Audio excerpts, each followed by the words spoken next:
ಇನ್ನು ಗಣೇಶ ವಿಸರ್ಜನೆ ಸಂದರ್ಭದಲ್ಲಿ ಆದಂಥ ಗದ್ದಲ ಗಲಾಟೆ ಮಂಡ್ಯ ಉದ್ವಿಗ್ನಗೊಂಡಿದೆ. ಅದರಲ್ಲೂ ಮದ್ದೂರು ಸೆಕ್ಷನ್ 144 ಜಾರಿಯಾಗಿದೆ. ಮದ್ದೂರು ಪಟ್ಟಣ ಬೂದಿ ಮುಚ್ಚಿದ ಕೆಂಡದ ರೀತಿಯಲ್ಲಿದೆ.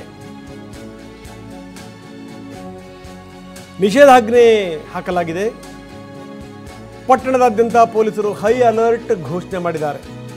ಎಲ್ಲ ಕಡೆ ಕಣ್ಣಿಟ್ಟಿದ್ದಾರೆ. ಯಾವ ಸಂದರ್ಭದಲ್ಲಿ ಏನು ಉದ್ವಿಗ್ನತೆ ಶುರುವಾಗುತ್ತೆ ಹೇಳಕ್ಕಲ್ಲ. ನೋಡಿ ಕಲ್ಲುಗಳು, ಜನ ಹೇಳ್ತಾರೆ ಇದು ಪಕ್ಕಾ ಪ್ಲಾನ್ ಮಾಡೇ ಮಾಡಿರೋದು. ನೋಡಿ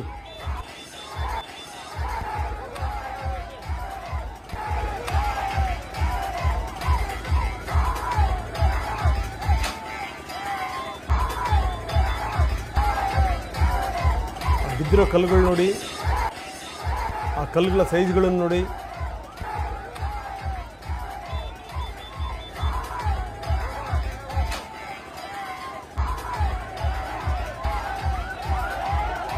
ಹೀಗಾಗಿ ಪೊಲೀಸರು ಹೈ ಅಲರ್ಟ್ ಘೋಷಣೆ ಮಾಡಿದ್ದಾರೆ. ಈಗಾಗಲೇ 21 ಮಂದಿ ಆರೋಪಿಗಳನ್ನು ವಶಕ್ಕೂ ಕೂಡ ಪಡೆದಿದ್ದಾರೆ. ಎಲ್ಲಿಂದ ಬಂದು ಕಲ್ಲುಗಳು ಏನು ಎತ್ತ ಸ್ಥಳೀಯರು ಹೇಳ್ತಾರೆ ಇದು ಪಕ್ಕಾ ಪ್ರೀ ಪ್ಲ್ಯಾನ್ ಮಾಡಿರುವಂಥ ಗಲಾಟೆ ಇದು. ಅದೊಂದು ಮಾತ್ರ ಬಹಳ ಅಚ್ಚರಿ ಇದೆ, ಹೆಂಗೆ ಸಿಗ್ತಾವಪ್ಪ ಕಲ್ಲುಗಳು ಇವು ಅಂತ ಹೇಳಿ ಅಂತ.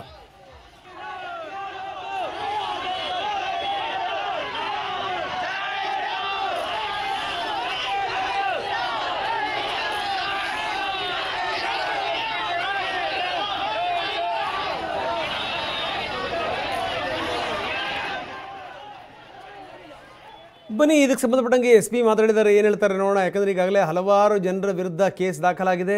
ಎಲ್ಲ ಕಡೆಗೆ ಮುನ್ನೆಚ್ಚರಿಕಾ ಕ್ರಮಗಳನ್ನು ತೆಗೆದುಕೊಳ್ಳಲಾಗಿದೆ. ಹೈ ಅಲರ್ಟ್ ಘೋಷಣೆ ಮಾಡಲಾಗಿದೆ. ಸೆಕ್ಷನ್ 144 ಜಾರಿಯಲ್ಲಿದೆ. ಬೂದಿ ಮುಚ್ಚಿದ ಕೆಂಡದ ರೀತಿಯಲ್ಲಿದೆ. ಬನ್ನಿ ಏನಂತಾರೆ ನೋಡೋಣ. ನಿನ್ನೆ ರಾತ್ರಿ 7ರಿಂದ 7-10 ಗಂಟೆ ಸಮಯದಲ್ಲಿ ತಮಿಳಿಯನ್ ಕಾಲನಿದ ಒಂದು ಗಣೇಶ ಪ್ರೊಸೆಷನ್ನ ಈ ಒಂದು ರಾಮ್ ರಹೀಂ ನಗರ ಅಂತೇಳಿ ಈ ಒಂದು ರಸ್ತೆಯಲ್ಲಿ ಹೋಗ್ತಾ ಇತ್ತು. ಆ ಸಂದರ್ಭದಲ್ಲಿ ಇದೊಂದು ಮಸೀದಿ ಇದೆ. ಮಸೀದಿ ದಾಟಿದ ಮೇಲೆ ಸುಮಾರು ಒಂದು 30-40 ಮೀಟರ್ ಅಂತರದಲ್ಲಿ ಏನು ಅವರು ಡ್ಯಾನ್ಸ್ ಮಾಡ್ಕೊಂಡು ಹೋಗ್ತಾಯಿದ್ರು. ಆ ಸಂದರ್ಭದಲ್ಲಿ ಒಂದು ಕಲ್ಲು ಬಿತ್ತು ಅಂತೇಳಿ ಅಲ್ಲಿಂದ ಸ್ಟಾರ್ಟ್ ಆಗ್ತದೆ. ಅಲ್ಲಿಂದ ಸ್ಟಾರ್ಟ್ ಆಗಿ ಎರಡೂ ಕಡೆಯಿಂದ ಕಲ್ಲು ತೂರಾಟ ಆಗಿದೆ. ಆ ಸಮಯದಲ್ಲಿ ಕರೆಂಟ್ ಬೇರೆ ಆಫ್ ಆಯ್ತು ಅಂತೇಳಿ ಹೇಳ್ತಾ ಇದ್ದಾರೆ. ಇದರ ಬಗ್ಗೆ ನಾವು ಹೆಚ್ಚಿನ ತನಿಖೆ ನಡೀತಾ ಇದೆ. ಈ ಸುದ್ದಿ ತಿಳಿದ ತಕ್ಷಣ ಏನು ಸ್ಪಾಟ್ನಲ್ಲಿದ್ದರು. ಆ ಒಂದು ಸಂದರ್ಭದಲ್ಲಿ 3 ಜನ PSI ಇದ್ದರು ಮತ್ತು ಸುಮಾರು 8-9 ಜನ ಕಾನ್ಸ್ಟೇಬಲ್ಸ್ ಇದ್ದರು. ಅವರು ಆ ಪರಿಸ್ಥಿತಿಯನ್ನು ಆ ಸಂದರ್ಭದಲ್ಲಿ ಕಂಟ್ರೋಲ್ ತೆಗೆದುಕೊಂಡಿದ್ದಾರೆ. ಅವ್ರನ್ನೆಲ್ಲ ಡಿಸ್ಪರ್ಸ್ ಮಾಡಿಸಿ ಗಣೇಶ ವಿಸರ್ಜನೆ ಮಾಡಿ ಹೆಣ್ಮಕ್ಳಂತೂ ಉರಿದು ಬಿದ್ದಿದ್ದಾರೆ. ಏನಿದು ಪಕ್ಕಾ ಪ್ರೀ ಪ್ಲಾನ್ ಮಾಡನೇ ಕಲ್ಲು ಹೊಡೆದಿದ್ದಾರೆ. ಮೆರವಣಿಗೆ ಸಂದರ್ಭದಲ್ಲಿ ಕಲ್ಲು ಬೀಳೋ ಸಂದರ್ಭದಲ್ಲಿ ಬೀದಿ ದೀಪ ಆರೋಗುತ್ತೆ ಅಂತಂದ್ರೆ ಏನು ಅರ್ಥ ಇದು? ಈದ್ ಮಿಲಾದ್ ಸಂದರ್ಭದಲ್ಲಿ ಗಣೇಶನ ಮುಂದೆ ಕುಣಿದಿದ್ದಾರೆ. DJ ಹಾಕಿ ಮುಸ್ಲಿಂ ಬಾವುಟ ಹಿಡಿದು ಕುಣಿದಾಡಿದ್ರು. ಅದು ಓಕೆನಾ? ಇದು ಸರಿನಾ? ಇದು ಹೆಣ್ಮಕ್ಳ ಪ್ರಶ್ನೆ. ಹಿಂದೂಗಳಾಗಿ ನಮ್ಮ ದೇವ್ರನ್ನ ಮಾಡ್ಬೇಡಿ ಅಂತ ಅಂತಾರೆ. ಒಂದು ತಿಂಗಳ ತನಕನೂ ಅವ್ರ ದೇವ್ರಗಳನ್ನ ಮಾಡ್ತಾರೆ, ಅವ್ರು ಇದನ್ನ ಮಾಡ್ತಾರೆ, ನಾವು ತೊಂದರೆ ಕೊಡ್ತೀವ. ಅವರು ದೇವ್ರೇ ಮಾಡೋದು, ನಾವು ದೇವ್ರೇ ಮಾಡೋದು. ನಾವು ಅಣ್ಣ ತಮ್ಮ ಅಂತಾರ ಇದೀವಿ. ನಮ್ಮ ಮನೇಲಿ ಮುಸ್ಲಿಮ್ಸ್ ಅವ್ರಿಗೆ ಬಾಡಿಗೆ ಕೊಟ್ಟಿದೀವಿ ಸರ್. ಒಂದು ಮನೇಲಿ ಇರೋ ತರ ಇದೀವಿ ನಾವೆಲ್ಲರೂ. ನೀವು ಬರೋ ಹುಡುಗ ಸುಮ್ನೆ ಸೈಲೆಂಟ್ ಆಗಿ ನಿಂತಿರೋ ಹುಡುಗನ್ನ ಕಾಲಲ್ಲಿ ಒದ್ದು, ಚಪ್ಪಲಿ ಕಾಲಲ್ಲಿ ಬ್ಯಾನರ್ನ ಗಣೇಶನ್ ಬ್ಯಾನರ್ನ ಒದ್ದು ಪೊರ್ಕೆ ತಗೊಂಡು ಹೊಡೆಯುವಂತದ್ದು ಏನ್ ಮಾಡ್ಬಿಟ್ಟಿರೋ ಸರ್ ಇವರು.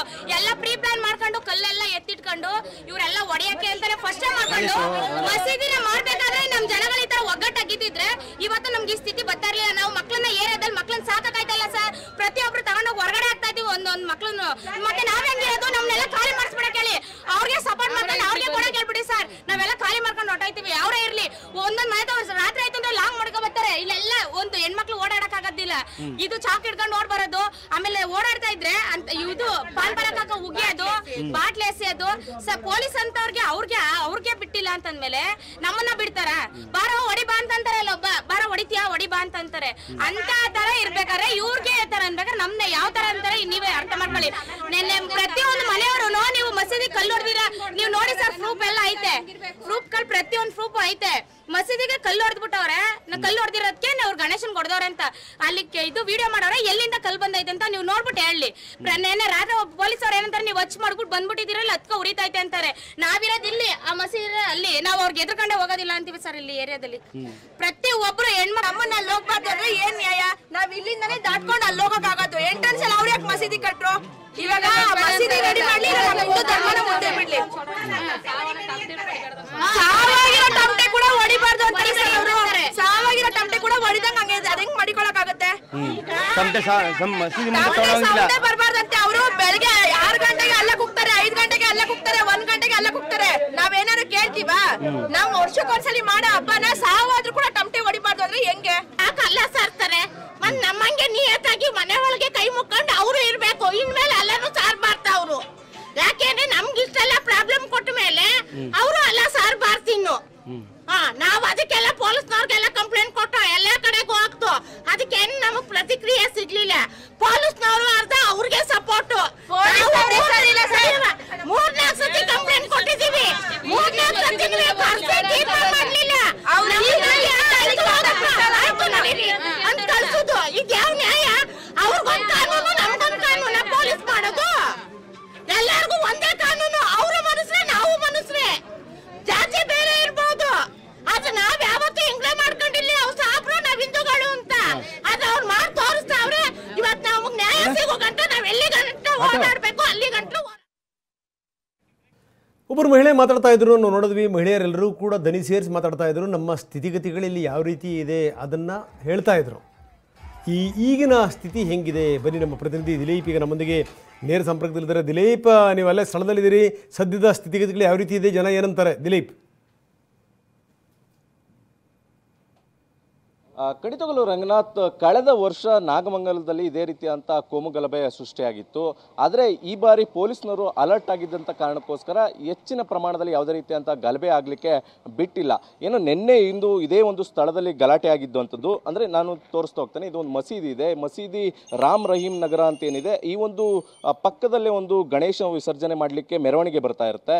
ಮೆರವಣಿಗೆ ಬರ್ತಾ ಇದ್ದಂಥ ಸಂದರ್ಭದಲ್ಲಿ ಏಕಾಏಕಿ ಮೆರವಣಿಗೆ ಮೇಲೆ ಕಲ್ಲನ್ನು ತೂರಾಟ ಮಾಡುವಂಥ ಕೆಲಸವನ್ನು ಮಾಡ್ತಾ ಇರುವಂಥದ್ದು. ಅಂದರೆ ಆ ದೃಶ್ಯಗಳನ್ನು ಗಮನಿಸಬಹುದು. ಮೊದಲನೇದಾಗಿ ಗ್ಯಾರೇಜ್ ಕಡೆಯಿಂದ ಕಲ್ಲುಗಳು ತೂರಾಟ ಆಗುತ್ತೆ. ತದನಂತರ ಮಸೀದಿ ಕಡೆಯಿಂದ ಕೂಡ ಕಲ್ಲು ತೂರಾಟ ಆಗುತ್ತೆ.